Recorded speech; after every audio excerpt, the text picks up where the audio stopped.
orang adalah orang yang bisa menebak-nebak isi pikiran orang, menebak-nebak, perilaku orang, bukan begitu. Tapi psikologi ini adalah ilmu yang betul-betul hasil, uji validitas, reliabilitas pengukurannya itu emang terpercaya. Kita punya alat ukur ya, namanya itu adalah skala psikologi atau yang biasa disebut dengan, psikotes atau ya bisa disebut dengan psikotes atau psikodiagnostik dan lain-lain.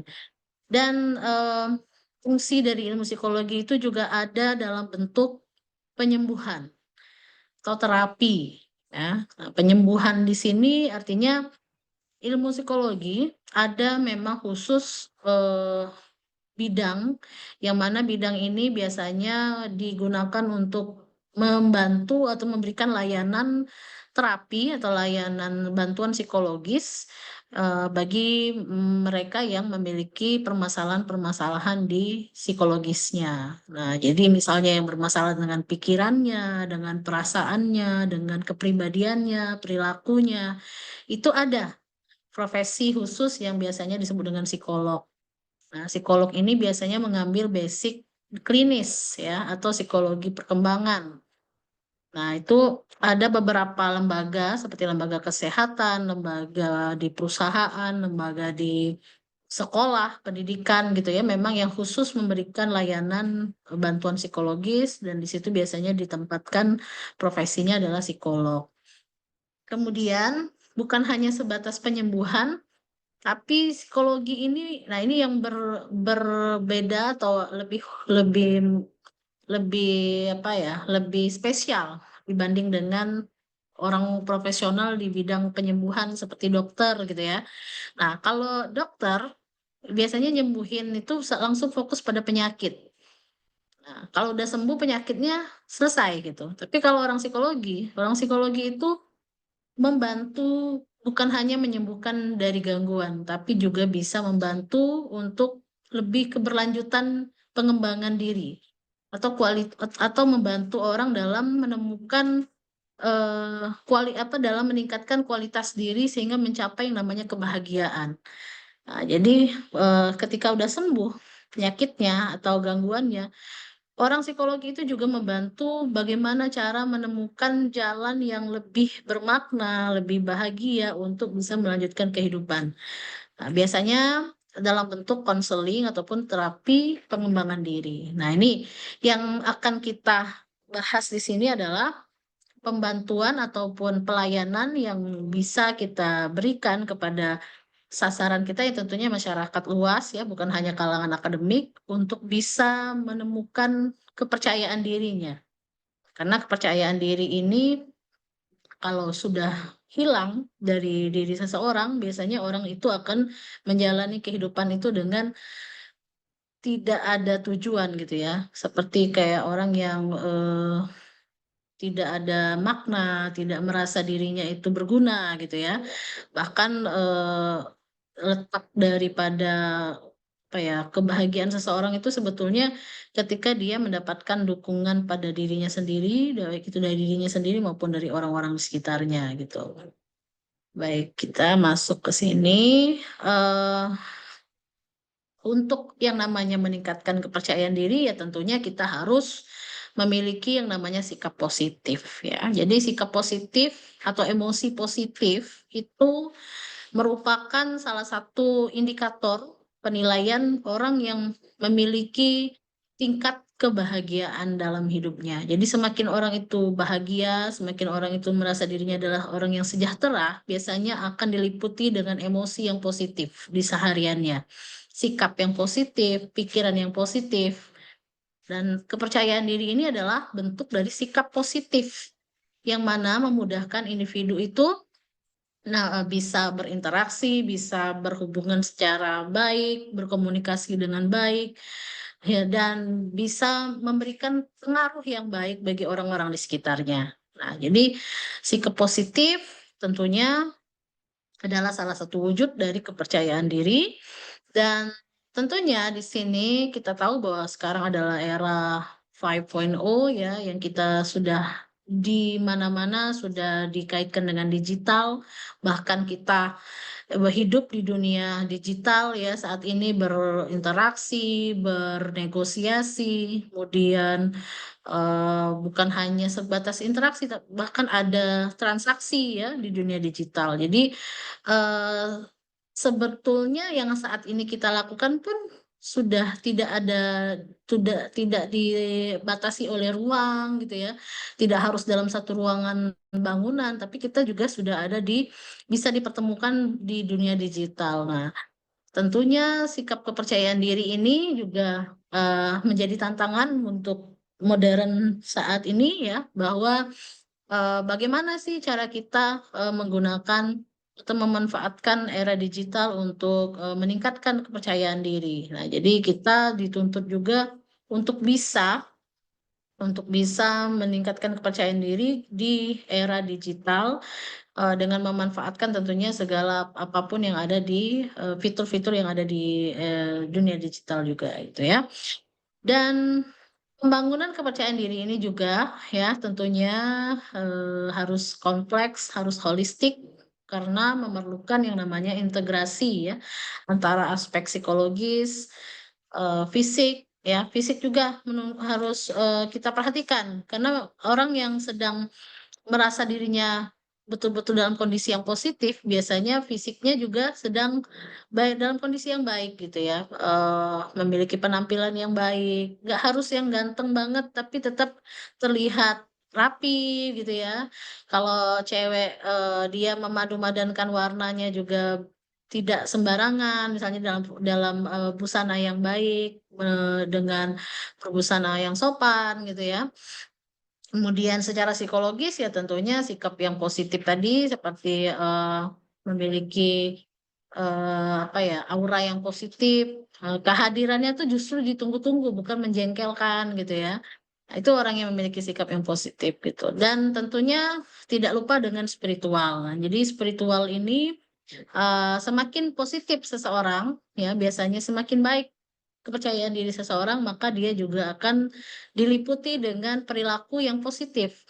Nah, atau kita sebut biasanya akhlak akhlak mahmudah gitu ya, akhlak-akhlak yang terpuji gitu ya.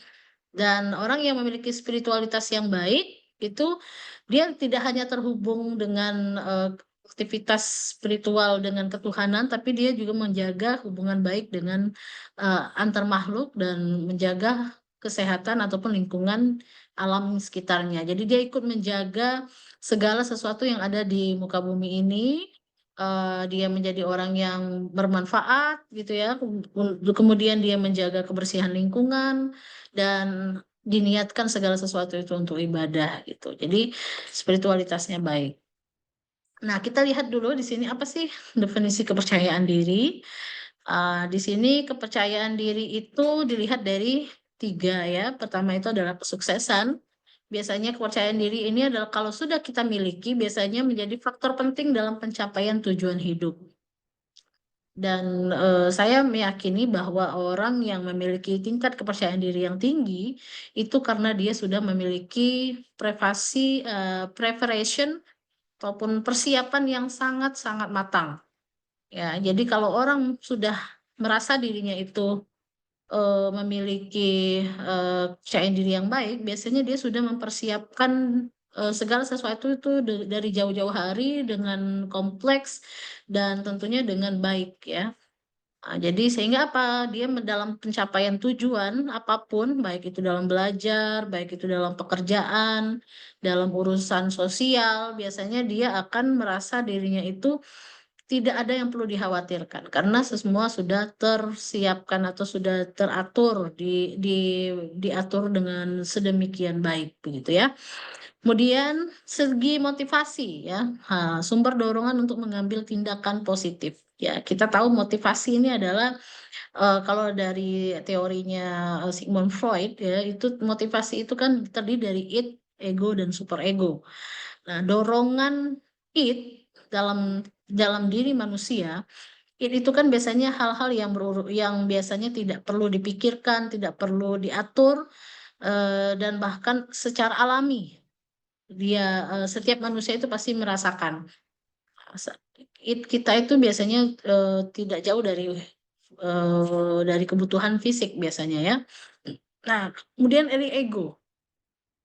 Ego ini adalah sesuatu yang perkembangan dari id, yang mana kita dituntut untuk memenuhi keakuan, rasa rasa rasa, apa yang perlu kita, penuhi dalam diri kita, sehingga kita, merasa kalau sudah terpenuhi, maka kita akan benar-benar merasakan kebutuhan kita itu sudah terpuaskan, begitu. Nah, jadi, tanpa melihat norma sosial, kadang kan ego ini terlihat sedikit, menguasai ya, tanpa melihat nilai-nilai kebaikan, ego ini lebih ke miripnya itu ke nafsu ya, nafsu. Jadi seseorang itu apakah setiap tindakannya, hanya untuk memenuhi keegoan dalam dirinya. Nah itu, jadi dilihat dulu sumber dorongan kita itu apakah untuk hanya memuaskan nafsu kita atau justru ada yang lebih kita pentingkan lagi untuk kebutuhan banyak orang, untuk kebermanfaatan. Nah, itu super ego biasa disebut ya. Karena sudah melibatkan nilai-nilai norma sosial ataupun nilai-nilai yang kebaikan yang harus kita penuhi gitu. Jadi kepercayaan diri ini harus timbul dari dorongan yang mana dorongan ini untuk apa? Tujuannya untuk apa? Niat kita untuk apa? Jadi kita memiliki kepercayaan diri ini, eee, ketika kita gunakan, kita manfaatkan, kita lakukan gitu ya. Jadi itu, efeknya nanti seperti apa. Kemudian pondasi yang kuat, ya tentunya kepercayaan diri itu harus memiliki dasar yang kuat untuk kehidupan personal dan profesional. Nah ini, secara personal kita dengan memiliki kepercayaan diri, apakah kita, eee, menjadikan diri kita itu adalah orang yang, lebih baik secara personal dan secara profesional, tergantung dengan apa yang sedang kita jalani saat ini ya. Kalau kita saat ini adalah seorang pekerja, seorang pelajar, atau saat ini kita yang berstatus sebagai anak, sebagai saudara tertua, apapun itu profesi kita, kepercayaan diri kita tentunya harus mengikuti, untuk meningkatkan kualitas diri, gitu. Nah, bagaimana dengan fenomena kurang percaya diri? Saat ini ya tentunya seperti fenomena yang, adanya pengembangan teknologi filter ya, yang ada dalam media medsos-medsos kita itu ya sebetulnya itu untuk meningkatkan kepercayaan diri di dunia digital ya. Jadi kita menggunakan filter misalnya gitu. Tapi kita lihat juga di sini kecemasan. Bagaimana tingkat kecemasan belajar atau tingkat kecemasan pada, orang-orang yang biasa kita temui misalnya pada orang tua, pada perempuan terutama ya, biasanya seperti apa yang biasanya kita lihat itu misalnya kalau dalam kecemasan belajar, biasanya lebih banyak memperlihatkan seperti grogi misalnya ya, atau tidak percaya diri ketika diberikan tugas, tidak dikerjakan dengan baik gitu ya, atau pada saat pembelajaran berlangsung kebanyakan para pelajar ataupun mahasiswa itu tidak terlalu aktif di kelas, kebanyakan tidak konsentrasi, tidak memperhatikan penjelasan dari dosennya misalnya gitu ya, eee, atau bahkan kompleks sekali mereka terlihat sekali seperti orang yang sedang cemas pada saat belajar. Dan ada lagi yang biasanya menunjang atau meningkatkan kurang percaya diri itu seperti misalnya dia memiliki permasalahan atau hambatan komunikasi. Dia tidak lancar berkomunikasi. Nah, ini faktornya itu banyak ya, bisa dari internal, bisa dari eksternal. Mengapa orang itu susah untuk menyampaikan pendapatnya gitu? Apakah, pola asuh yang di rumah membentuk mereka untuk tidak banyak berbicara atau lingkungan di sekitar tempat tinggalnya, lingkungan di tempat sekolahnya yang menuntut mereka untuk tidak terlalu aktif gitu dalam berkomunikasi. Kemudian bisa jadi dengan ada pula ketakutan publik, ya panik dan menghindari kesempatan tampil di depan umum karena takut penilaian orang lain. Nah ini, Kita tahu ya di saat ini fenomena bullying itu bukan hanya di dunia real, tapi juga bisa hadir di dunia, medsos ya. Malah, kita dijuluki Indonesia itu netizen yang paling cerewet, yang suka memberikan kritikan gitu ya. Nah, mengapa ini bisa ada, muncul di dalam fenomena di sekitar kita? Apakah kita memang dibentuk sebagai budaya masyarakat yang seringkali memberikan penilaian buruk pada orang lain gitu. Malah kita itu tidak, sangat-sangat minim ya untuk memberikan penghargaan, apresiasi, pekerjaan orang yang sudah dilakukan dan lain-lain. Jadi ini yang harusnya kita mulai hentikan, karena kalau sudah menyebar itu jadi toksik ya. Kalau sudah, menjadi sebuah budaya, nah itu jadi menjadi bentuk peradaban yang tidak sama sekali diinginkan. Jadi, mulai dari sekarang sejak dari diri kita sendiri, kita tidak boleh memberikan penilaian yang negatif pada orang-orang di sekitar kita, gitu.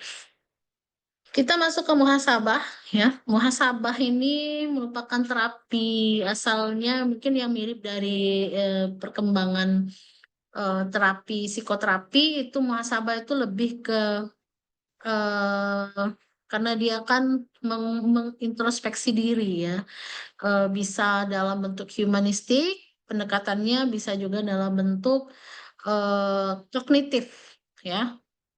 Semuanya sih bisa terakumulasi semuanya gitu. Jadi pendekatan dari psikoanalisa, kemudian pendekatan behavioristik, pendekatan humanistik, kemudian, bisa juga dalam bentuk pendekatan, eee, meaning of life gitu. Nah, jadi muhasabah sebetulnya sudah sangat dari dulu ya, dari sejak zamannya para sahabat Rasul, itu, menerapkan yang namanya muhasabah. Bahkan ini juga hasil daripada contohan atau, tauladan daripada Rasulullah bahwa kita tidak boleh, langsung percaya diri ya.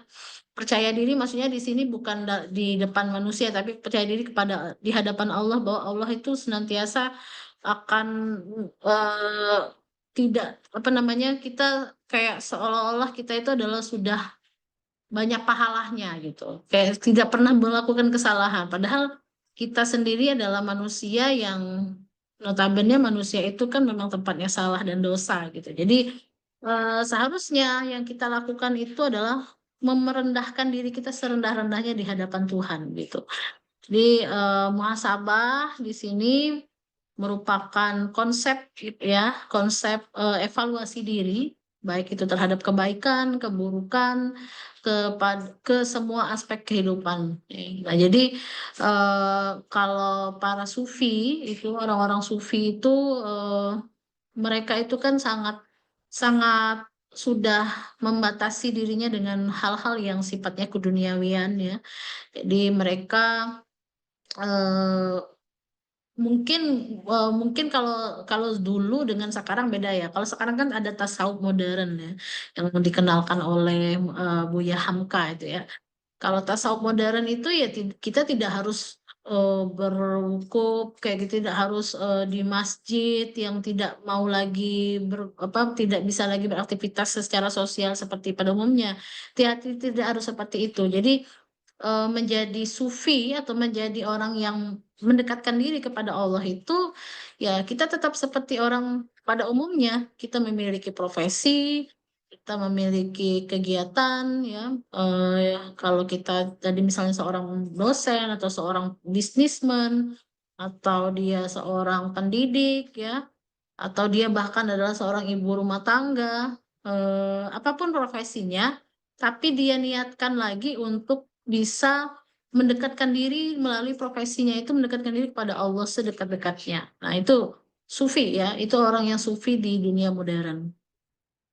Di sini kaitannya dengan muhasabah, ya, muhasabah ini adalah, bisa diterapkan oleh diri pribadi masing-masing dengan, senantiasa melakukan evaluasi diri ya. Karena asal kata muhasabah itu sendiri adalah hasabah yang menghisap, ya, menghitung, atau introspeksi diri. Nah, introspeksi diri ini boleh kita lakukan secara diri pribadi, bisa juga kita mendatangi orang yang memang kita anggap expert ya di bidang konseling ataupun psikoterapi gitu.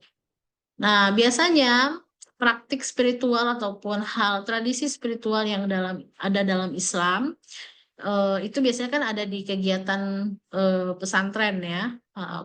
Di pesantren itu ada memang layanan, biasanya bukan hanya pendidikan formal tapi ada juga yang non formal seperti pengajian-pengajian yang mana pengajian ini tujuannya untuk meningkatkan kesehatan secara spiritual gitu. Nah, tentunya muhasabah di sini biasanya diberikan pada mereka-mereka ini untuk mendapatkan yang namanya ketenangan diri gitu ya, pembersihan, membersihkan hati gitu ya, tazkiyatun nafs.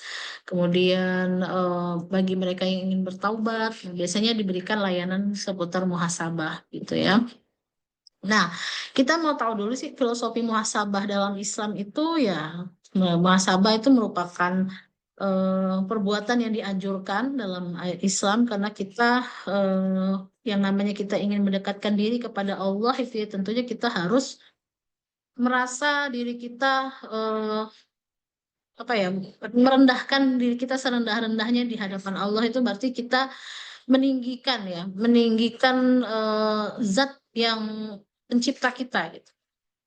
Dalam hal beribadah, berdoa, kita tidak boleh sombong ya. Artinya kita harus meningkatkan diri kita itu melalui nilai-nilai spiritual dengan cara kita justru mengangkat setinggi-tingginya zat pencipta kita. Dalam berdoa ya, dalam berdoa sekalipun kita juga tidak boleh loh fokus langsung dengan tujuan atau keinginan kita. Kita balikan lagi segala sesuatu itu kalau bisa ya Allah sajalah yang menentukan apa yang yang seharusnya diberikan pada kehidupan kita. Bukan kita langsung, kalau kita langsung berdoa itu langsung minta diberikan kekabulan, minta dikabulkan langsung dengan apa tujuan doa kita, itu kita kayak orang yang sombong gitu. Seperti kita ingin mengatur Tuhan gitu. Nah, jadi muhasabah di sini intinya kita itu dianjurkan untuk mengukur diri gitu. Apakah memang kita itu adalah layak ingin mendapatkan sesuatu, ingin dikabulkan sesuatu, segala sesuatu di kehidupan kita, atau jangan-jangan kita ini adalah orang-orang yang belum terlalu banyak dosa yang memang sewajarnya kita mendapatkan ujian gitu. Nah, jadi kalau orang-orang sufi itu justru orang yang sudah menjalani kehidupannya dengan bertasawuf gitu ya, biasanya ujian, luka, ataupun kekurangan apapun yang ada dalam dirinya itu justru mereka sambut dengan baik. Mereka sambut dengan tangisan kebahagiaan. Kenapa? Karena mereka tahu rahmat Allah itu bukan hanya ketika dia diberikan kesenangan, tapi justru ampunan, kasih sayang Allah itu ada ketika dia diuji, diberikan penderitaan. Nah, disitulah berguguran dosa-dosa gitu. Nah, jadi eh kalau kita sudah betul-betul sudah apa ya, melepaskan diri kita kepada hal-hal duniawi, ya kita justru tahu ya hakikat kita sebagai makhluk bahwa kita itu adalah orang yang memang hamba Allah yang memang harusnya segala-segala sesuatu itu harus kita sandarkan kepada Tuhan gitu, kepada Allah Subhanahu wa taala.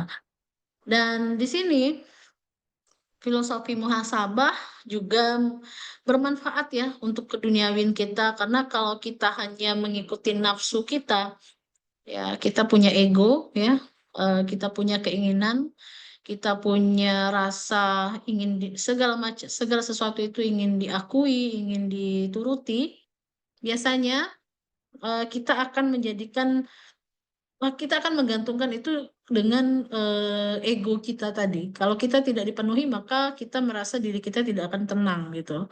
Sedangkan muhasabah di sini efeknya akan memberikan yang namanya kebahagiaan, ketenangan dalam menjalani kehidupan yang ada di dunia.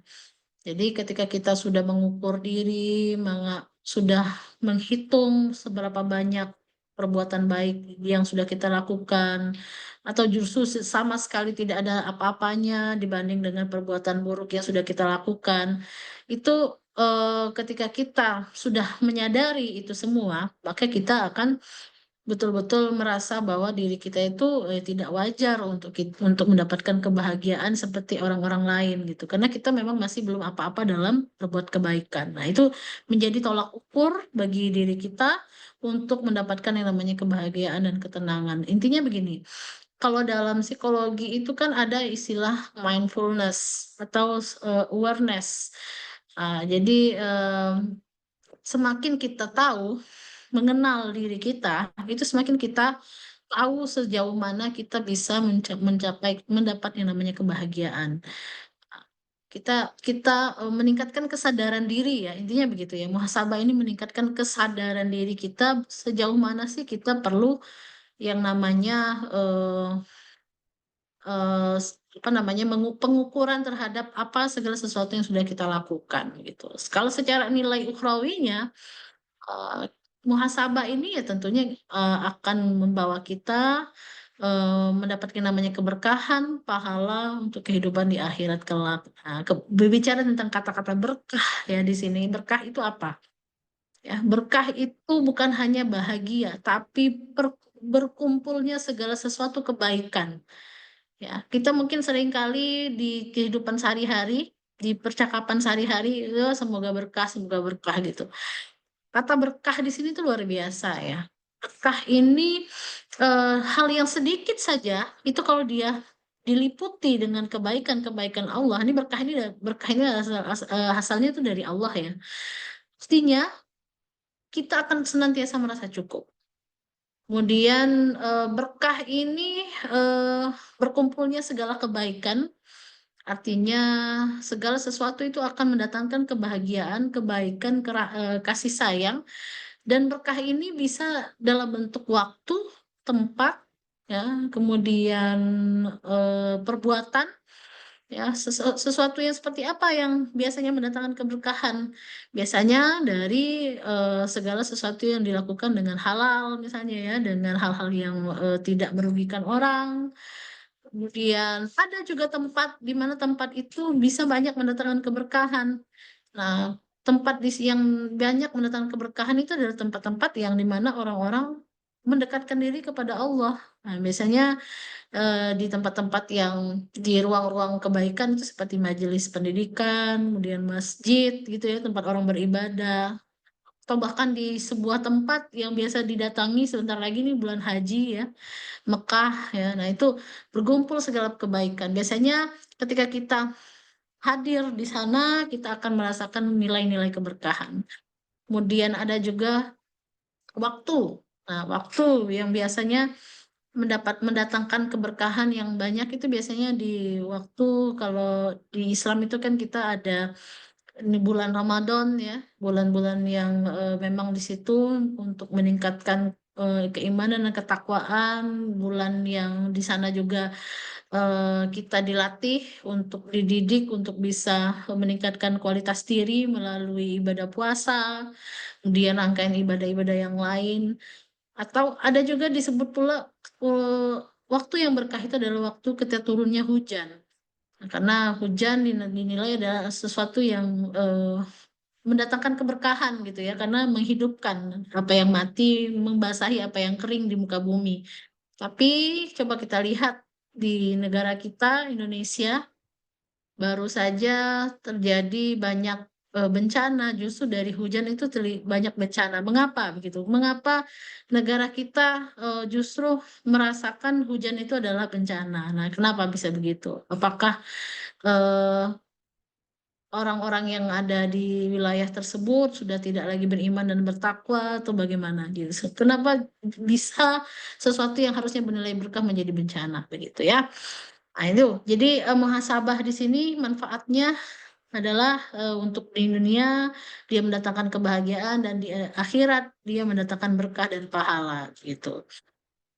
Tujuan muhasabah di sini ya tentunya untuk menilai diri sejauh mana kita sudah melakukan segala sesuatu perbuatan yang baik atau sejauh mana kita sudah bisa mensyukuri apa yang sudah ada dalam diri kita di kehidupan kita ya. Jadi perbuatan syukur itu sendiri adalah sesuatu yang menyembuhkan ya. Banyak penelitiannya syukur itu memberikan efek yang luar biasa bagi orang-orang yang bermasalah mentalnya. Ketika dia menerapkan pola syukur dalam hidupnya, itu justru akan betul-betul meningkatkan kebahagiaan. Nah, dari perhitungan muhasabah ini, kita bisa menilai sejauh mana sih kita sudah banyak bersyukur atau bahkan kita banyak mengeluh selama ini gitu ya. Kemudian dari muhasabah kita juga bisa memperbaiki diri. Ya, apa yang sudah kita lakukan mungkin masih banyak sekali yang belum kita perbaiki, masih banyak sekali yang belum kita eh, rubah ya. Mungkin selama ini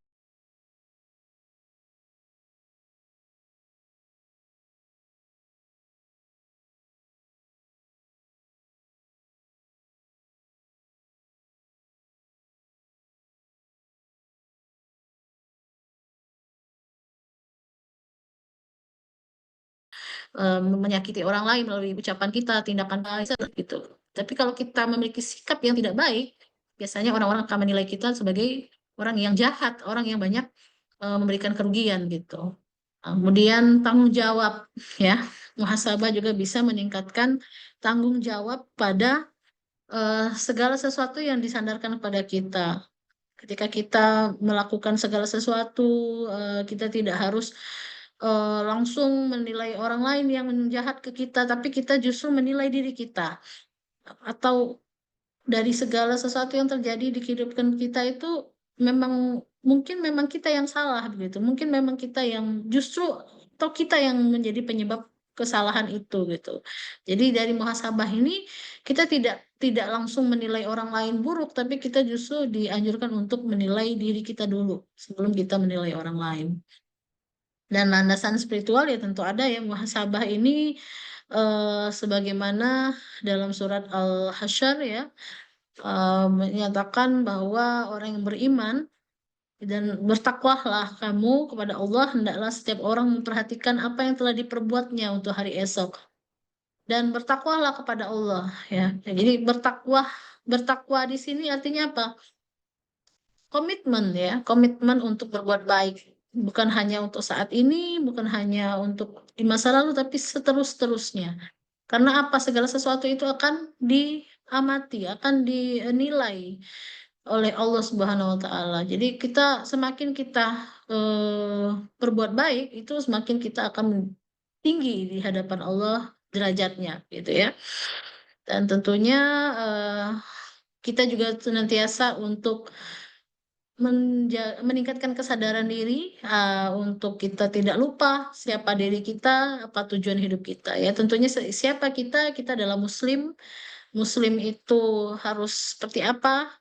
Adalah orang yang beriman, beriman kepada Allah, ya, bertakwa juga. Iman itu apa?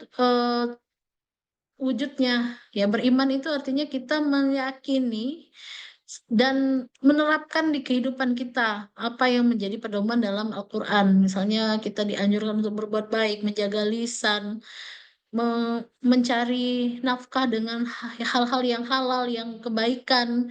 Jadi itu adalah wujud iman sesungguhnya gitu. Bukan hanya sholat tepat waktu, bukan hanya fokus hanya pada ibadah individu, tapi kita juga harus fokus juga bagaimana cara menjaga kebaikan-kebaikan yang ada dalam pedoman kita dalam Islam ya Al-Quran dan hadis itu di kehidupan sehari-hari di lingkungan sosial gitu. Dan tujuan hidup tentunya tujuan hidup kita adalah untuk mati syahid ya, husnul khotimah karena kita yang saya yakini adalah siapa diri kita sesungguhnya adalah ketika kita mendengar apa yang percakapan-percakapan orang di kuburan kita. Apa yang orang nilai saat kita sudah tiada, ya itu adalah kita sesungguhnya. Dan tujuan hidup kita ya tentunya untuk mendapatkan yang namanya kebahagiaan di akhirat ya. Karena kebahagiaan di akhirat itu adalah kebahagiaan yang luas, yang jangkauan waktunya tidak akan habis gitu. Kalau hanya di dunia ya dunia ini kan nggak jauh-jauh dari materi gitu ya, materialis. Ya dunia tempat tempat tinggal yang sementara gitu. Sedangkan yang kekal itu adalah di akhirat. Oke, nah kita mau masuk ke bagaimana sih praktik muhasabah. Praktik muhasabah ya sudah dilakukan oleh teman-teman kita semua di sini. Mungkin sudah membuat journaling, kemarin sudah ada beberapa yang sudah dipraktekkan ya, bahwa praktik muhasabah itu bisa dilakukan misalnya di malam hari. Ya, biasanya waktu ideal itu malam hari. Percakapan di malam hari sebelum tidur itu biasanya itu lebih efeknya ke kognitif ya, lebih panjang. Kemudian ke afektif dan ke perilaku itu biasanya sangat-sangat signifikan gitu. Nah, ini harusnya diterapkan ke diri kita sendiri maupun antara anak dan orang tua.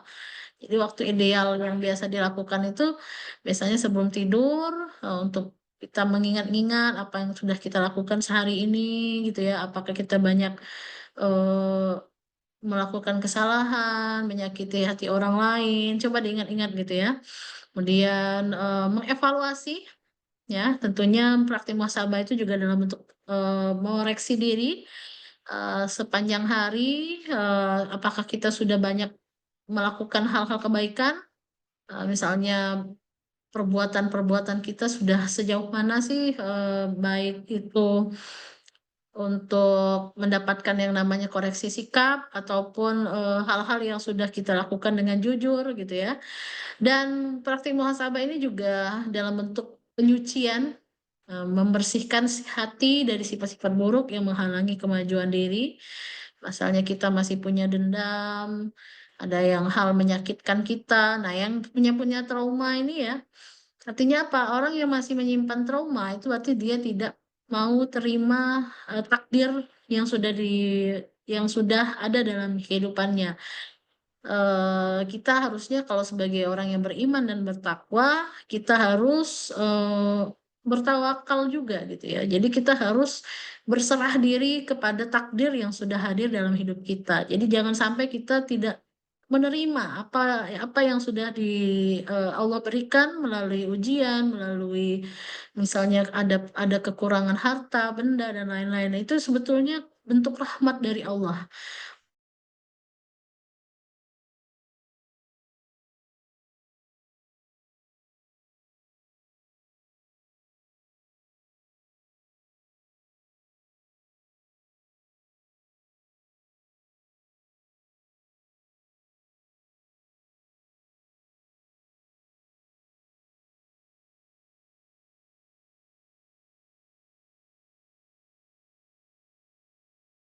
Mengambil pelajaran untuk mencegah terulangnya kesalahan di masa depan. Nah, ini juga muhasabah ini kan bisa dalam bentuk orang yang ingin bertaubat itu harus berkomitmen dengan dirinya untuk tidak mengulangi lagi apa yang sudah dia lakukan di masa lalu yang sifatnya itu adalah buruk gitu.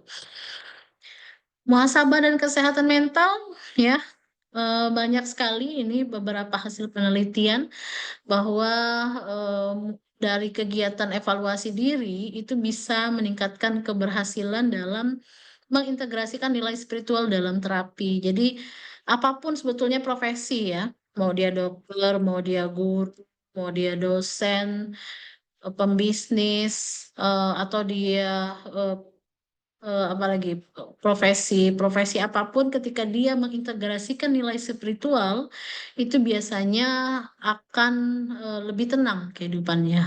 Nah, begitu juga dengan profesi dokter ataupun terapi ya, psikolog ataupun konselor gitu ya. Ketika dia mengintegrasikan nilai-nilai spiritual dalam terapinya, biasanya pasien akan lebih cepat sembuh gitu ya. Tingkat keberhasilan pada terapi itu lebih lebih baik 70-80% ini hasil penelitian. Kemudian pada saat orang yang sudah mempraktekkan muhasabah, ini juga hasil penelitian yang ditarik dari berbagai hasil penelitian, 68% bisa menurunkan stres ya. Orang yang sudah mempraktekkan muhasabah ini luar biasa, bisa dalam waktu 30 hari atau bahkan 3 bulan. Ya, kalau dalam apa namanya terapinya Al-Ghazali, selama lebih kurang 90 hari ya, 90 hari itu 3 bulan, itu ketika kita sudah menerapkan hal-hal kebaikan, baik itu ibadah, baik itu apapun yang biasanya nilai-nilainya itu baik untuk kesehatan diri kita, kalau sudah selama 90 hari dilakukan biasanya akan membentuk yang namanya habit, kebiasaan. Jadi kalau kita sudah mempraktikkan muhasabah, ini 30 hari saja sudah bisa menurunkan stres yang lumayan baik gitu ya. Apalagi kalau kita sudah jadikan itu adalah habit kita setiap hari gitu. Kemudian kita juga bisa meningkatkan kesadaran diri dari muhasabah ini. Ya, kita kena evaluasi diri terus ya, meningkatkan apa yang masih kurang, apa yang perlu kita tingkatkan, apa yang seharusnya saya buang, saya tidak perlu lagi gunakan. Setiap hari itu akan meningkatkan kesadaran diri. Jadi orang-orang yang mempraktekkan muhasabah biasanya juga senantiasa merasa dirinya itu adalah orang-orang yang siap ya, siap untuk lebih baik, untuk menjadi manusia yang lebih berkualitas gitu. Coba kita lihat kepercayaan diri pada generasi Z di sini ya. Kita tahu bahwa tantangan digital saat ini banyak sekali, apalagi selebgram ataupun public figure yang ada di media sosial itu seringkali banyak hanya fokus pada flexing atau pada hal-hal yang sifatnya materialis ya. Kita jangan fokus ke sana ya. Kalau kita ingin meningkatkan kualitas diri, bahwa kualitas diri itu bukan hanya di hal-hal yang hedonik ya, hal-hal yang hanya mendatangkan kesenangan sementara gitu ya. Nah, jadi jangan fokus kepada tekanan yang diberikan, apalagi FOMO, kepada hal-hal yang kurang bermanfaat ya. Jadi kesempurnaan itu justru adalah ketika kita memiliki rasa kebahagiaan, kepuasan pada diri, bukan diukur dari hal-hal yang sifatnya materialis. Kemudian keseimbangan ya. Bagaimana cara kita mengintegrasikan nilai-nilai spiritual dalam teknologi ya. Jangan kita hanya fokus pada eh, hal-hal yang modern, itu bukan hanya pada hal-hal yang sifatnya duniawi saja, tapi kita memanfaatkan juga teknologi untuk hal-hal kebaikan gitu ya. Dan penerapan muhasabah yang tentunya bisa membentuk identitas yang lebih otentik untuk setiap muslim. Di sini metodologi terapi muhasabah ya tentunya bisa dipraktekkan secara individu. Individu berarti diri kita masing-masing ya. Kita kita pasti punya bagaimana kita mendekatkan diri kita kepada Allah, eh, ketika kita sedang mendapatkan banyak ujian, cobaan, atau bahkan kita merasa sudah di titik saya saat ini menjalani kehidupan apa adanya, saya merasa diri saya dia mau tidak mau harus menjalani kehidupan ini, artinya kita sudah di fase menjadi manusia yang menerima gitu ya, tenang, menerima, menjalani kehidupan.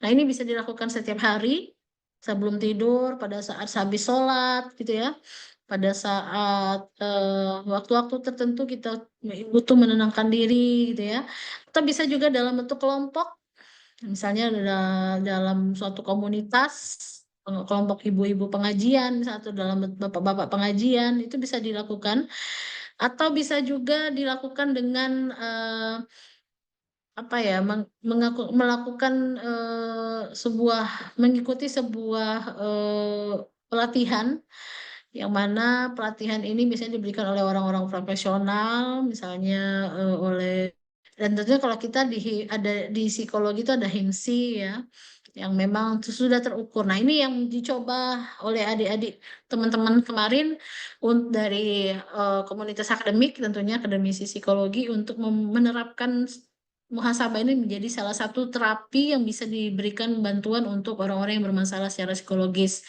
Nah, ini biasanya melibatkan bukan hanya mahasiswa tapi juga dosen gitu ya. Nah, dosen kalau udah dibuat yang namanya hasil penelitian itu dari tata pelaksanaannya, kemudian kuesionernya itu sudah terukur semua.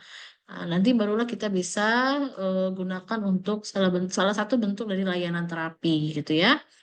Dan tentunya terapi muhasabah hal yang paling baik itu adalah holistik, mengintegrasikan aspek fisik, mental, sosial, dan spiritual. Kalau tahapan di sini, tahapan praktis muhasabah ialah pertama itu untuk perenungan, ya. Perenungan perjalanan hidup kita sudah sejauh mana, sudah banyak belum memberikan manfaat untuk orang-orang di sekitar kita gitu ya. Jadi kita luangkan waktu kita baik itu pada saat apapun ya, pada saat habis ibadah, misalnya habis sholat, bertafakur misalnya di masjid gitu ya, atau pada saat di perjalanan itu yang saya lakukan waktu masih masa-masa kuliah dulu itu saya seringkali berpikir ya di tengah di kapal waktu itu saya sering kali dalam perjalanan ke Jakarta itu saya sering kali mengukur diri saya sudah sejauh mana sih apa saja yang sudah saya lakukan. Nah, sudah itu ada beberapa pertanyaan ya yang perlu kita jawab dalam hidup kita. Kita ini di kehidupan kita ini diciptakan untuk apa? Kita dilahirkan untuk apa? Untuk berbuat apa? Terus kita saat ini sudah sejauh mana banyak memberikan manfaat atau belum? Di usia yang sebanyak ini sudah banyak berbuat kebaikan atau belum gitu. Saat ini kita atau saya ditempatkan di sini atau berada di sebuah saat yang ada tempatnya di sini, misalnya kita sudah mulai bekerja atau kuliah. Saya berkuliah di UIN Raden Fata ini apa saja yang sudah saya lakukan gitu, untuk apa gitu. Nanti setelah kuliah saya mau jadi apa? Kalau udah jadi apa, saya bekerja untuk apa? Jadi kita terus mengukur diri kita gitu ya, untuk perenungan kita. Kemudian kita evaluasi lagi niat dan tujuan kita. Niat kita apakah apa yang mendorong kita untuk melakukan segala sesuatu itu untuk apa? Apakah untuk ibadah ya? Karena memang tujuan hidup kita itu adalah ibadah ya. Lagi-lagi ya untuk menjadi hamba Allah yang baik gitu ya. Untuk mendapatkan kehidupan yang berkah sampai kepada akhirat gitu ya. Bukan hanya di dunia tapi di akhirat gitu. Kemudian untuk menyadarkan diri akan dosa-dosa yang sudah kita lakukan ya. Apakah kita sudah banyak melakukan kesalahan atau justru kita selama ini tidak pernah sadar gitu. Kalau orang yang sudah tidak pernah sadar artinya hatinya sudah hitam ya. Kehidupannya di saking banyaknya noda-noda dosa itu sampai dia tidak mengenali lagi dirinya. Itu disebut dengan hati yang mati gitu ya. Sudah tidak tahu lagi, dia sudah tidak bisa lagi mengukur dirinya. Nah, jangan sampai kita seperti itu. Dan tentunya terapi muhasabah ini juga bisa menjadi komitmen perbaikan. Jadi untuk eh, kita sudah menyadari, sudah tahu, sudah mengevaluasi niat kita. Jadi kita menjadi makhluk yang senantiasa meningkatkan diri atau disebut dengan human flourishing life. Jadi adalah orang yang ingin menggapai kehidupan yang lebih baik setinggi-tingginya. Jadi baik itu untuk dunia maupun di akhirat. Jadi semuanya seimbang dalam keadaan baik. Nah, itu yang orang-orang yang mentalnya sehat tuh harusnya seperti itu. Bukan yang sudah baik kemudian tiba-tiba dia menurunkan lagi standar hidupnya menjadi orang yang menjengkelkan, menjadi orang yang tidak sukses gitu ya. Nah, justru orang itu yang baik itu adalah perlahan-lahan dia meningkatkan dirinya. Ya, jadi manfaat muhasabah untuk pengembangan diri di sini untuk kesadaran diri sekali lagi untuk meningkatkan mendalamkan kekuatan yang ada dalam dirinya, kemudian memahami kelemahan yang ada dalam dirinya apa yang perlu dia perbaiki apa, mengenali pola pikirnya, perilakunya gitu ya. Dan secara spiritual tentunya eh,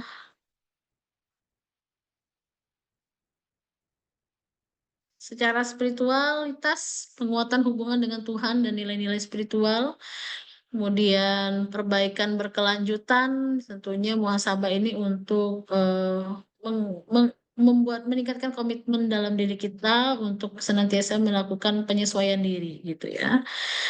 Dan tentunya konseling dan psikoterapi Islam di sini kita berusaha ya untuk memperjuangkan ini ya konseling dan psikoterapi ya tentunya berlandaskan nilai-nilai Islami karena kita ini adalah di Indonesia itu mayoritas Muslim eh, tidak menutup kemungkinan layanan ini pasti akan diterima. Jadi yang berbasis keislaman itu. Jadi kita ya landasan kita ya tetap dari Al-Quran dan hadis ya menggabungkan teknik-teknik dari psikologi modern kemudian kita kuatkan lagi dengan basis keislaman kita sesuai dengan apa yang ada dalam Al-Quran dan hadis. Nah itu ya.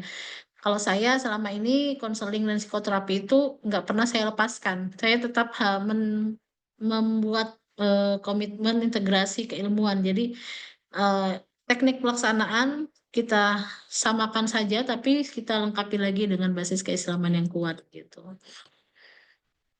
Tentunya mengapa kepercayaan diri itu penting? Karena untuk meningkatkan interaksi sosial. Jadi kalau kita sudah senantiasa bermuhasabah, artinya kita sudah berkomitmen, sudah meningkatkan kesadaran diri, mengevaluasi diri, kita jadi paham siapa diri kita, apa kekurangan kita, apa potensi dalam diri kita, kemudian kita tahu apa yang perlu kita tingkatkan, pelajaran apa yang perlu kita pelajari lagi, kita tingkatkan lagi. Nah, sehingga apa? Ketika kita sudah menerapkan muhasabah, maka dengan sendirinya kepercayaan diri itu akan muncul. Kepercayaan diri kita untuk menjadi makhluk yang baik, makhluk manusia yang baik itu akan terbentuk dalam diri kita. Sehingga apa? Kepercayaan diri ini sangat penting. Untuk apa? Untuk kita berinteraksi secara sosial, kita bertemu dengan orang penting, orang-orang masyarakat, teman-teman di sekitar kita. Kita akan menjadi orang yang sangat positif. Kemudian kalau kita sudah percaya diri, kita akan bisa menyesuaikan diri dengan mudah. Ya, kita tahu bahwa orang yang tidak mudah menyesuaikan diri adalah orang-orang yang memiliki masalah mental, ya, bermasalah secara mental. Orang yang percaya diri pasti dia akan menjadi orang yang lebih sukses ya, karena dia sudah mempersiapkan dengan matang segala sesuatu itu dan tentunya dia tidak akan mudah mengidap yang namanya gangguan-gangguan. Karena apa? Karena dia sudah mempersiapkan dirinya dengan baik, meningkatkan kesadaran dirinya dengan baik, mengukur dirinya dengan baik, sehingga apa? Sehingga mentalnya yang terbentuk adalah mental yang baik, mental yang sehat, gitu ya. Dia akan siap meningkatkan dirinya setiap hari menghadapi tantangan segala tantangan dan kegagalan. Karena apa? Karena dia akan tahu hikmah apapun yang ada dalam hidupnya, baik itu dari penderitaan, kegagalan, dan lain-lain. Oke,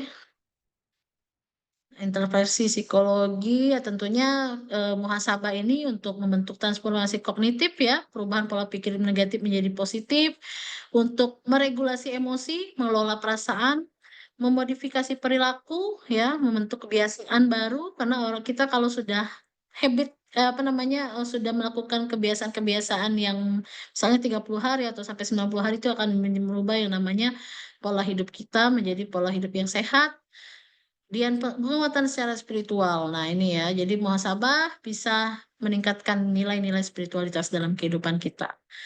Muhasabah untuk generasi muda ya tentunya bisa kita praktekkan di era-era saat ini, era digital ya, dengan membuat yang namanya penelitian, bisa dalam bentuk penelitian, bisa juga dalam bentuk promotif ya. Kita misalnya menggunakan media sosial kita untuk berbagi informasi tentang hal-hal yang sifatnya untuk bisa meningkatkan kesadaran diri pada generasi muda saat ini bisa juga dalam bentuk apapun ya, bentuk video, apa bentuk film pendek atau bentuk sekarang kan ada TikTok ya, bisa juga dalam bentuk visual TikTok dan lain-lain. Jadi kita buatlah praktik muhasabah itu dengan memanfaatkan digital saat ini.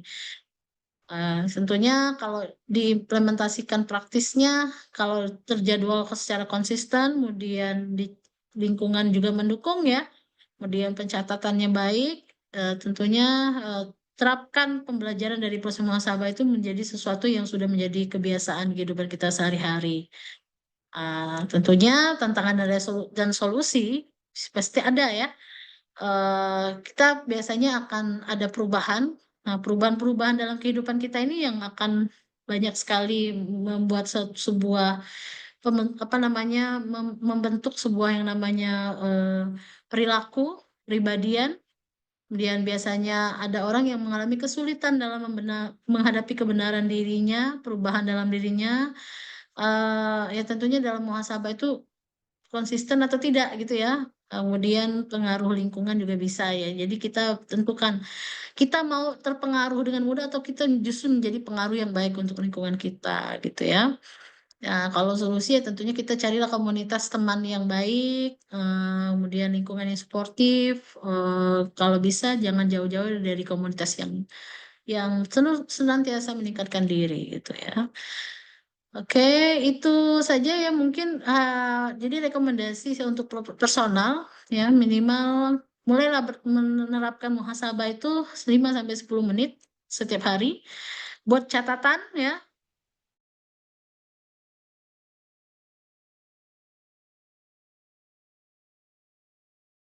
Apa yang saja yang ada dalam pikiran kita, perannya kita punya teman atau kita punya orang yang kita anggap percaya, ya kita percayai dia untuk bisa membimbing kita, bisa.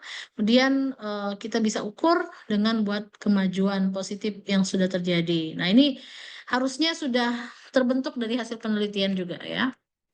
Tentunya muhasabah itu bersumber dari Al-Quran, kemudian dari teladan Nabi kita, hadis yang sudah dalam hadis. Kemudian kita juga bisa berlandaskan dari kisah para sufi ya. Oke. Mungkin itu saja ya. Dapat saya sampaikan. Muhasabah dan kepercayaan diri itu harusnya saling melengkapi. Tentunya pengembangan diri terhadap apa yang ada dalam perjalanan kehidupan kita harus berproses ya seumur hidup membentuk kesabaran dan konsistensi. Jadi muhasabah jadikanlah sebagai alat transformasi untuk membangun kepercayaan diri yang otentik. Itu saja dari saya. Saya kembalikan lagi kepada moderator. Jika ada yang ingin didiskusikan, silakan. Assalamualaikum warahmatullahi wabarakatuh. Waalaikumsalam warahmatullahi wabarakatuh. Terima kasih kepada Ibu Rizky Amalia yang telah menyampaikan materi yang Masya Allah luar biasa banget. Sangat-sangat insightful. Mungkin untuk teman-teman, kita selanjutnya ini ada sesi tanya jawab. Bagi yang ingin bertanya, boleh raise hand dan on mic. Dan apabila belum kondusif gitu ya situasinya, boleh nanya di kolom chat. Silakan ya teman-teman. Izin Ibu, ini udah ada yang bertanya. Boleh, boleh. Ada 2 pertanyaan. Hmm. Saya izin bacakan ya Bu. Untuk yang pertama, permisi Bu, saya Nitya ingin bertanya bagaimana masa lalu saya membentuk kepercayaan diri saya. Karena saya trauma secara mendalam dengan kejadian itu saat ini dan apa pelajaran yang bisa diambil dari situ. Mau langsung dijawab Mau apa? langsung dijawab? Bagaimana? Satu lagi deh Bu ya. Iya. Oke, untuk pertanyaan selanjutnya, izin bertanya Ibu, saya kan sudah berusaha semaksimal mungkin untuk memperbaiki diri agar lebih baik lagi dan lebih pede, percaya diri ya. Lalu gimana sih Hmm. caranya mengimbangi dengan praktik muhasabah agar kepercayaan diri tersebut tetap sehat dan tidak berubah menjadi kesombongan? Karena kan mungkin sekarang tuh lagi rame-ramenya NPD gitu-gitu Bu. Jadi takut Ya. nih, apakah ini benar percaya diri atau malah jatuhnya takut sombong gitu. Karena setiap manusia jika sudah punya kelebihan atau punya ilmu yang lebih, pastinya kan ada aja kayak bandingin dirinya lebih baik daripada orang lain. Mungkin 2 dulu Hmm. itu, Bu. Oke. Jadi yang pertama tadi itu meningkatkan percaya diri karena ada masa lalu ya. Ada Iya, hal-hal Bu. yang tidak Yang menyenangkan di trauma. masa lalu. Oke. Gini ya. Kalau kita menarik dari ilmu kesehatan mental ya. Jadi kesehatan mental itu adalah aspek-aspek orang yang memiliki kesehatan mental itu adalah orang pertama itu dia tidak ada namanya gangguan psikologis. Ya. Bagaimana cara kita biar psikologi kita tidak terganggu? Ya berarti kita harus memiliki manajemen stres yang baik. Nah, jadi kita ketika dapat tekanan, dapat ujian, dapat tugas yang menumpuk, kita tahu cara memanajemen itu, mana yang harus diprioritaskan, mana yang harus kita lakukan terlebih dahulu. Kita tahu cara memanajemen diri kita. Bagaimana kita meningkatkan kesehatan mental kita, ya tentunya kita bisa mengatur diri kita, mengatur waktu kita, kapan harus bermain, kapan harus serius gitu. Kita tahu ya. Dan ciri yang kedua, orang yang memiliki mental yang sehat itu adalah orang yang memiliki kemampuan beradaptasi. Ya, balik lagi. Ketika kita sudah bisa mengatur diri kita, sudah memahami diri kita, kita jadi tahu juga bagaimana cara kita menempatkan diri, berhadapan dengan orang lain, membawa diri kita di lingkungan yang baru. Kalau semakin kita mengenali diri kita akan tahu posisi ataupun mengukur apa yang harus kita lakukan gitu. Nah, kalau memang ada beberapa orang itu yang bisa menjadi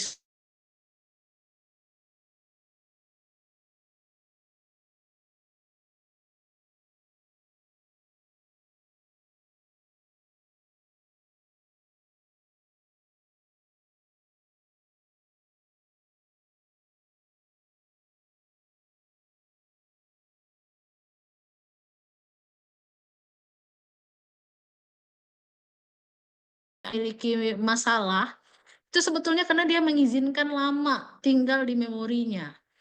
Ya, permasalahan, hal-hal yang tidak baik, eh, apa ya, sifatnya itu yang merugikan dirinya semakin lama, itu karena dia mengizinkan. Jadi orang yang gampang stres itu karena dia mengizinkan pikiran-pikiran negatif itu lama dalam pikirannya. Sehingga apa? Dia simpan, orang-orang yang memiliki trauma itu kan karena dia tidak mau berdamai dengan masa lalu. Jadi dia menyimpan lama luka, hal-hal yang sifatnya memberikan penderitaan itu dia dia manjak dalam dirinya. Nah, kalau dia manjakan, dia simpan, maka dia lama-kelamaan dia akan menjadi manusia yang sangat-sangat negatif ya. Baik itu perilakunya, pikirannya, karena dia tidak mau menyembuhkan dirinya sendiri. Nah, kalau memang sudah di sana posisinya, maka dia lama-kelamaan dia juga tidak akan tahu potensi dirinya apa. Dia akan kebingungan, apa sih tujuan hidup saya selama ini gitu. Nah, jadi kalau kita sudah di posisi seperti itu, tentunya kepercayaan diri kita pasti akan lama-kelamaan hilang, ya, menurun gitu ya. Nah, makanya eh mulailah dari sekarang berdamai gitu ya, tingkatkan kesadaran diri kita bahwa kita ini tujuan hidup kita apa sih? Sudah banyak belum kita ini bermanfaat untuk orang-orang lain, untuk hal-hal kebaikan? Apa justru kita tidak sama sekali ada gunanya? Sangat merugi lah ya, intinya begitu. Sangat merugi orang-orang yang selalu berada dalam kondisi yang seperti itu. Jadi eh, untuk orang yang ingin memberikan penilaian yang positif dalam dirinya, tingkatkanlah kesehatan mental kita. Mulailah dari saat ini kita apa namanya, banyak belajar ya, banyak meningkatkan pengetahuan, terlibat dengan komunitas yang positif, dari pertemanan yang sosial yang positif, cari orang-orang yang mendukung kita, ya. Kalau memang orang-orang banyak membuli gitu ya, memberikan nilai negatif, jangan ditemani orang-orang seperti itu, tinggalkan. Cari lingkungan yang baru gitu ya, yang banyak memberikan dukungan pada kita.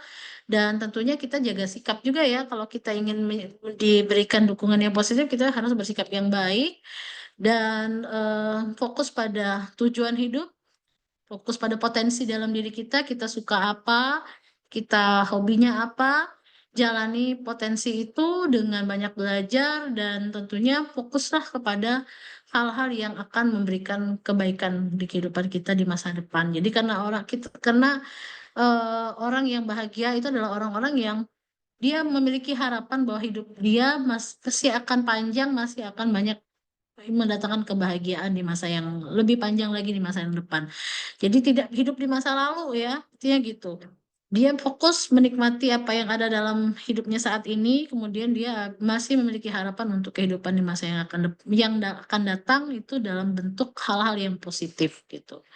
Nah, tentunya meningkatkan kepercayaan diri, harus banyak-banyak belajar ya, banyak-banyak mempersiapkan dengan cara tadi muhasabah, mengukur diri senantiasa apa yang masih kurang, apa yang masih perlu diperbaiki. Kalau memang misalnya, oh saya ini memang kayaknya lemah di bidang komunikasi, mulai sekarang belajarlah berkomunikasi yang baik, ikut pelatihan, kalau memang tidak cukup kuliah, ikut pelatihan-pelatihan misalnya. Jadi habiskan waktu kita untuk investasi pada diri kita sendiri. Itu.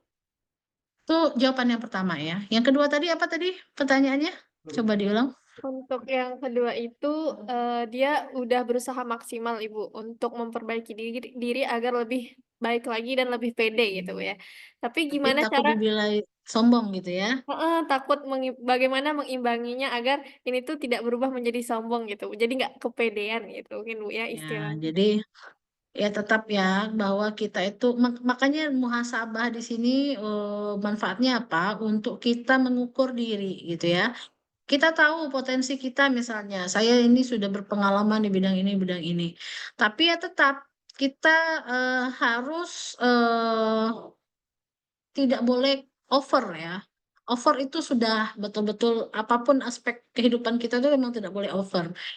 NPD ini kan dasarnya itu karena dia mungkin mendapatkan terlalu banyak tekanan di masa lalunya sehingga dia ingin menunjukkan bahwa dirinya itu lebih baik gitu di hadapan orang-orang tertentu atau saking banyaknya dia mendapatkan penderitaan sehingga dia merasa dirinya luar biasa berusaha untuk menunjukkan kemajuannya di depan orang-orang. Dan biasanya kalau orang udah NPD dia tidak peduli lagi penilaian orang, udah nggak ada empati lagi gitu ya.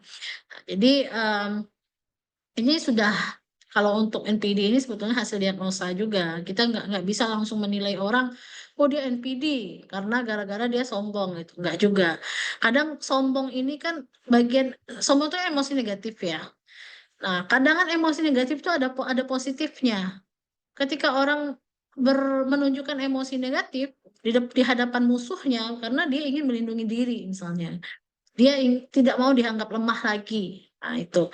Jadi begini ya, kalau kita sudah meningkat kepercayaan diri kita, percayaan diri kita itu kan balik lagi niat kita untuk berada di posisi tersebut untuk apa sih?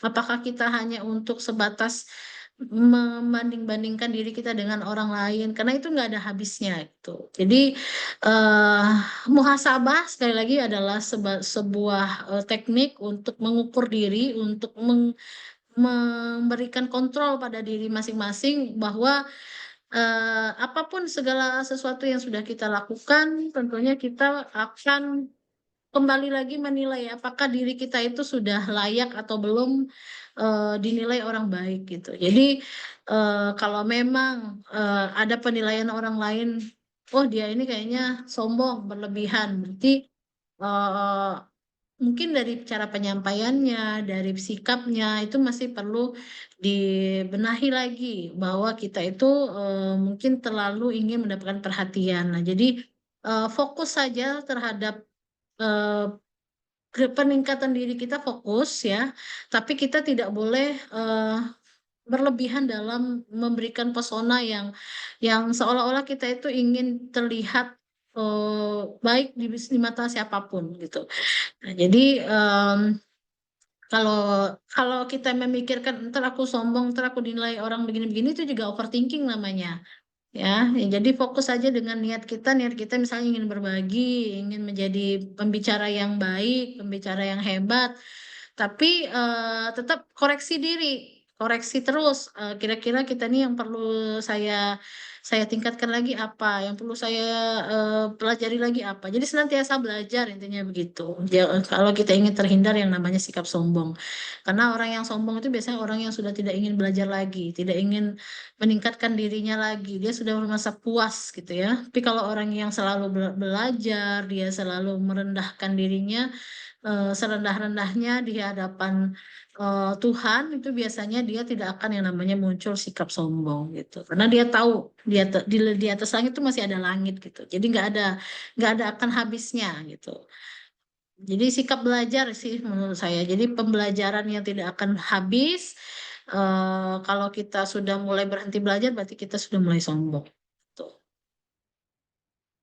Ada lagi? Udah waktunya Baik, udah mau habis ya. Ntar lagi ya. 10:43. baik, apa mungkin satu pertanyaan lagi Bu ya, Boleh, boleh. biar pas 3 ya. Ada yang ingin bertanya lagi teman-teman? Ada, boleh nggak? Oh ya, boleh boleh. Oke, baik. Assalamualaikum warahmatullahi. Sebelumnya terima kasih ya untuk materi yang dari Ibu yang sangat insightful hari ini. Nah, jadi saya ini izin bertanya Bu, terkait kepercayaan diri ini, apakah bisa berkaitan erat dengan pola asuh orang tua di masa kecil dan juga kejadian-kejadian di masa lalu itu kita bisa membuat anak tertekan sehingga tuh tidak bisa mengekspresikan diri dengan baik. Nah, jika berkaitan, bagaimana langkah preventif dan penyembuhannya? Apakah Hmm. bisa melalui muhasabah diri ini atau bagaimana Bu? Mohon arahnya Bu, terima kasih. Oke.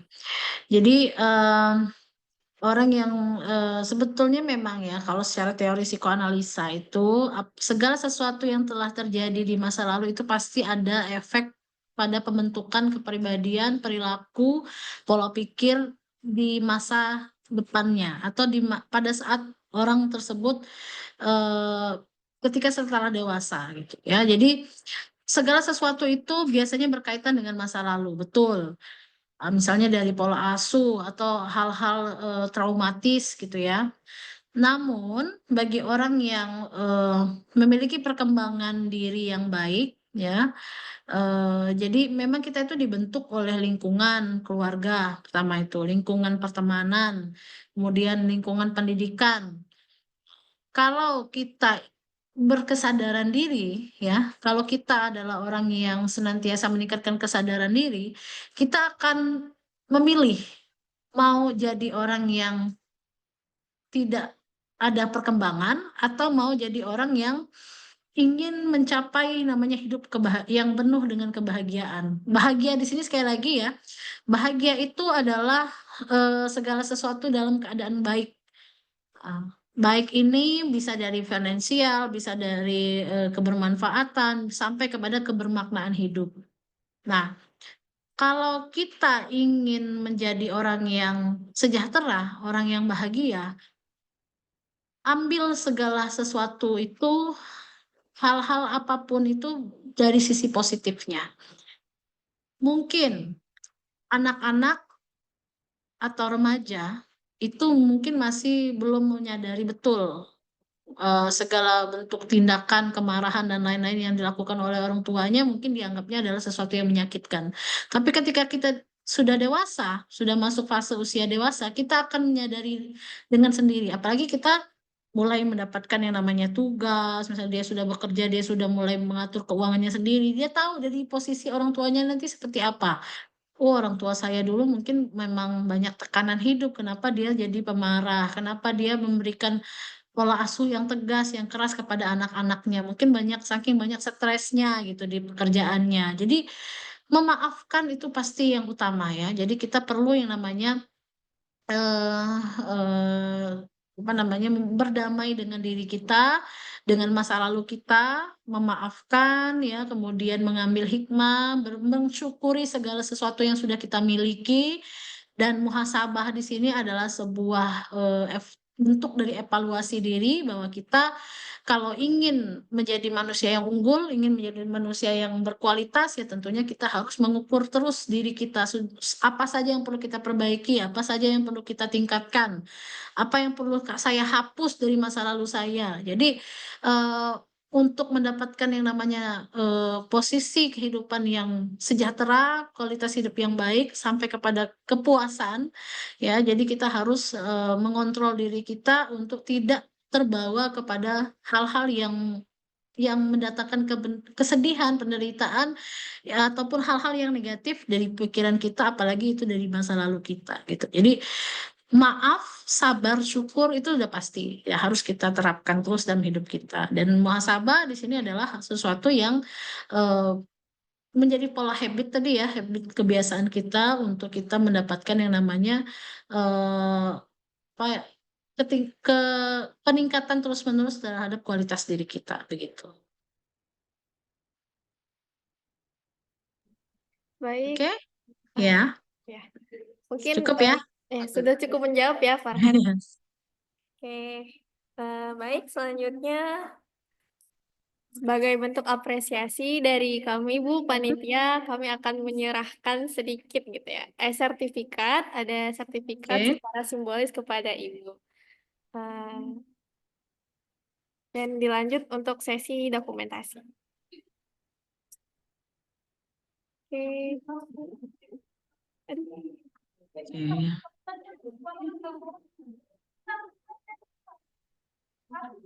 Ini nanti di print atau gimana? Oh, nanti insya Allah di print, Bu. Kita antarin Oke, ke Universitas Bina Dharma.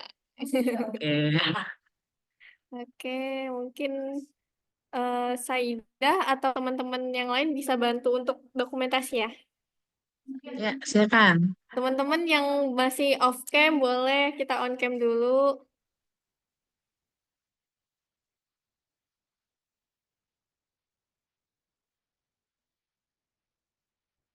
Ini teman sekelas semua ya? Iya Ibu, rata-rata ada juga anak Ada kelas berapa lain. orang? Berapa orang sekelas? Ada sekitar 8 kayaknya Bu ini. Oh, yang ikut 8. Iya. Oke. Oke. Teman-teman udah ya yang ini. Oke, senyum 1, 2, 3. Gaya-gaya lain, gaya psikologi.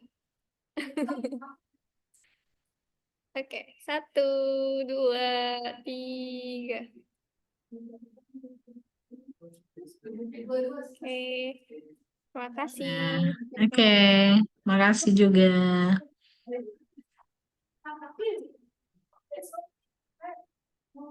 Nanti ada apa kemarin itu mau bikin jurnal ya? Udah diedit ke jurnal belum?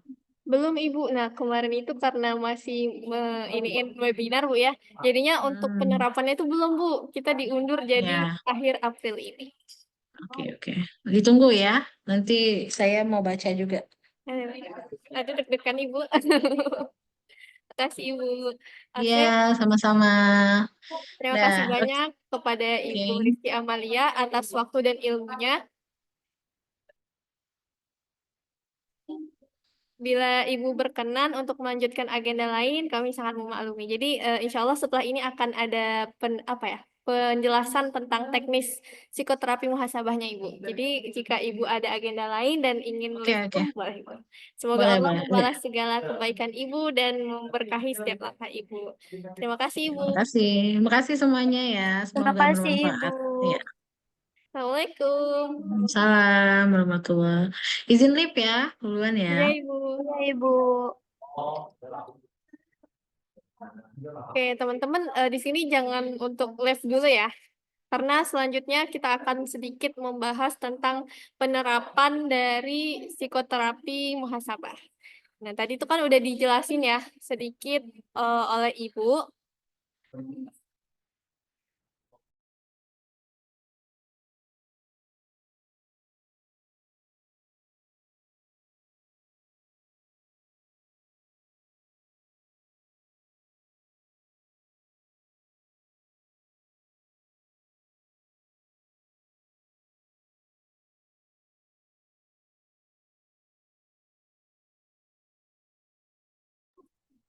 Baik, teman-teman, suara saya terdengar ya? Di sini saya akan menjelaskan sedikit teknis penerapan dari psikoterapi muhasabah yang tadi sebelumnya udah dijelasin oleh Ibu Rizky. Sini saya akan menambahkan. Jadi untuk psikoterapi muhasabah ini kita bagi menjadi 3 step ya. Sebagaimana dasar teori dari muhasabah itu ada tahli, tahalli, dan tajalli gitu. Jadi untuk step pertama tadi Ibu udah merekomendasikan untuk melakukan muhasabah ini tuh di waktu-waktu malam, bisa di sepertiga malam ataupun setelah kita melaksanakan sholat gitu. Jadi untuk step pertama kita itu akan niat dulu, melakukan niat dan untuk meningkatkan kepercayaan diri dan memperbaiki diri. Lalu dilaksanakan juga sebelum sambilan gitu ya, niat ini kita juga melaksanakan toharoh dengan berwudu dan dilanjutkan sholat taubat, hajat ataupun tahajud. Lalu setelah itu kita melakukan refleksi. Jadi setelah sholat tahajud gitu ya, teman-teman melaksanakan sholat sunnah, teman-teman bisa membaca gitu ya, melafazkan lafaz hamdalah seraya merenungkan potensi dan kelebihan diri. Jadi melafazkan hamdalahnya itu benar-benar dirasain banget. Alhamdulillah, Alhamdulillah, Masya Allah gitu. Nah, dan setelah itu diikuti dengan istighfar. Dan sambil kita beristighfar itu, kita membayangkan dosa-dosa atau kesalahan yang telah kita lakukan. Dan di step 1 ini, dari kami gitu ya, panitia ini akan memberikan tugas, yaitu teman-teman diharapkan untuk menulis kelebihan dan kekurangan diri teman-teman gitu. Jadi kita harus sambilan muhasabah gitu ya, mengevaluasi diri, kita lebih mengenal diri lagi, apa sih kelebihan dan kekurangan diri kita.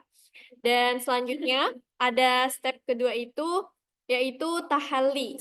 Sama untuk step awalnya gitu ya, tata caranya kita melakukan niat dulu, toharoh, dan dilanjutkan dengan sholat sunnah. Dan setelah itu kita membangun komitmen dan harapan dengan bersungguh-sungguh untuk komitmen aku tidak akan mengulangi perbuatan yang telah aku lakukan, karena di sebelum step pertama itu kan kita beristighfar dan melakukan pengakuan dosa gitu ya, dan di tahap 2 ini kita komitmen benar-benar aku tidak akan mengulangi perbuatan itu lagi gitu, dan kita mulai menumbuhkan kesadaran diri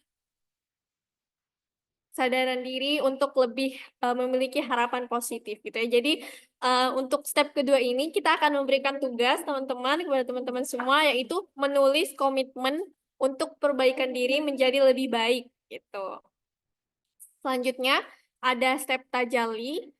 Di sini itu sama, untuk pertama itu kita niat muhasabah lagi, diperbarui, terus toharoh, dan dilanjutkan dengan sholat sunnah. Dan pada tahap ini juga kita itu mulai aware gitu kan, ikhlas dengan segala yang pernah terjadi, termasuk menyadari segala kekurangan kita ini adalah fitrah kita gitu sebagai manusia yang telah Allah berikan. Dan di sini juga kita menyadari bahwa manusia itu bisa lebih bermanfaat untuk sekitarnya. Jadi tugas untuk step tajalli ini yang ketiga, kita panitia ingin teman-teman itu menuliskan impian atau rencana untuk lebih bermanfaat bagi sekitar. Jadi rencana terdekat mungkin teman-teman setelah lulus kuliah aku ingin menjadi apa gitu. Nah, jadi di step ini diharapkan teman-teman menulis impian atau rencana. Dan dari kami juga panitia akan memberikan workbook gitu ya, jurnal refleksi yang mungkin bisa teman-teman print atau teman-teman gunakan gitu. Dan untuk timeline-nya, psikoterapi muhasabah ini akan kita laksanakan dari bulan April sampai bulan Mei ya, teman-teman rencananya. Di step pertama yang tadi takholi itu akan dimulai besok. Jadi teman-teman bisa memulai step pertama ini gitu ya, boleh setelah sholat wajib gitu ya, beristighfar, melaksanakan membaca lafaz hamdalah gitu ya, lafaz-lafaz kebersyukuran kita itu bisa dilakukan pada tanggal 26 hingga tanggal 28, teman-teman. Dan nanti di tanggal 28 dari panitia akan menyiapkan absen Google Form, dan di situ akan kita tulis gitu ya progres dari step 1 ini.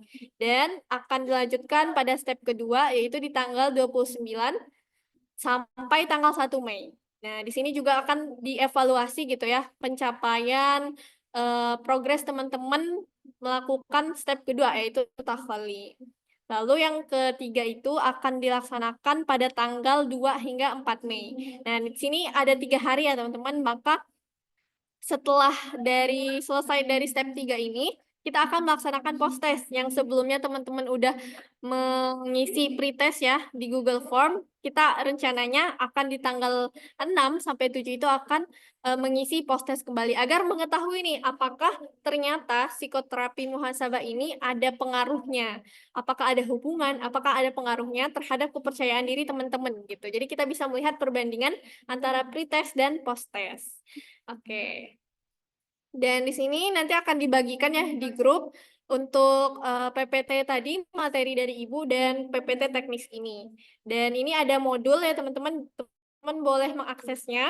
Dan jika ada yang ingin ditanyakan, boleh ditanyakan kepada kami para panitia. Oke, sekian mungkin ya dari penjelasan dari saya terkait teknik penerapan dari psikoterapi muhasabah. Jika ada yang ingin ditanyakan, boleh ya. Apa ada yang ingin bertanya?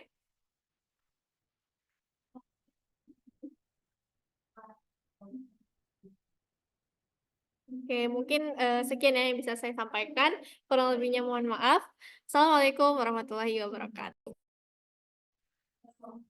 Baik, untuk selanjutnya sesi yang terakhiran banget nih teman-teman. Mari kita dengarkan doa yang akan dibacakan oleh Saidah. Kepada Saidah saya persilakan.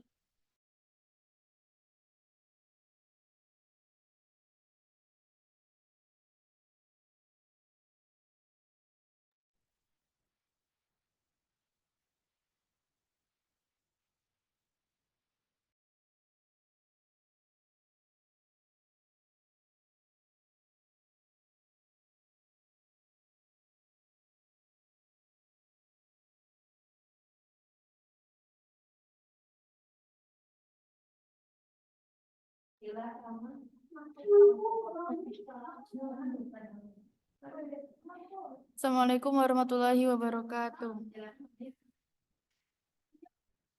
أعوذ بالله من الشيطان الرجيم بسم الله الرحمن الرحيم الحمد لله رب العالمين حمدا شاكرين حمدا ناعمين حمدا يعافي نعمه ويكافي مزيده يا ربنا لك الحمد كما ينبغي لجلال وجهك الكريم وعظيم سلطانك اللهم صل على سيدنا محمد في الأولين وصلى الله على سيدنا محمد في الآخرين اللهم إنا نسألك سلامة في الدين وعافية في الجسد وزيادة في العلم وبركة في الرزق وتوبة قبل الموت ورحمة عند الموت ومغفرة بعد الموت اللهم هون علينا في شكرات الموت والنجاة من النار والعفو عند الحساب رب اغفر لي ولوالدينا وارحمهما كما ربيانا صغيرا ولجميع المسلمين والمسلمات والمؤمنين والمؤمنات الأحياء منهم والأموات إنك على كل شيء قدير ربنا آتنا في الدنيا حسنة وفي الآخرة حسنة وقنا عذاب النار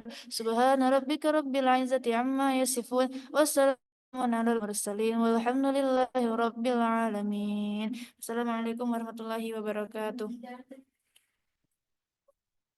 Baik, dengan berakhirnya doa tadi, maka berakhir pula webinar kita pada hari ini. Mari bersama-sama kita tutup webinar psikoedukasi dengan bersama-sama melafazkan lafaz hamdalah. Alhamdulillahirabbil alamin. Baik, saya Hani Al-Abida selaku moderator mewakili teman-teman saya sebagai panitia izin pamit undur diri. Wassalamualaikum warahmatullahi wabarakatuh. Waalaikumsalam warahmatullahi wabarakatuh. Terima kasih. Terima kasih juga.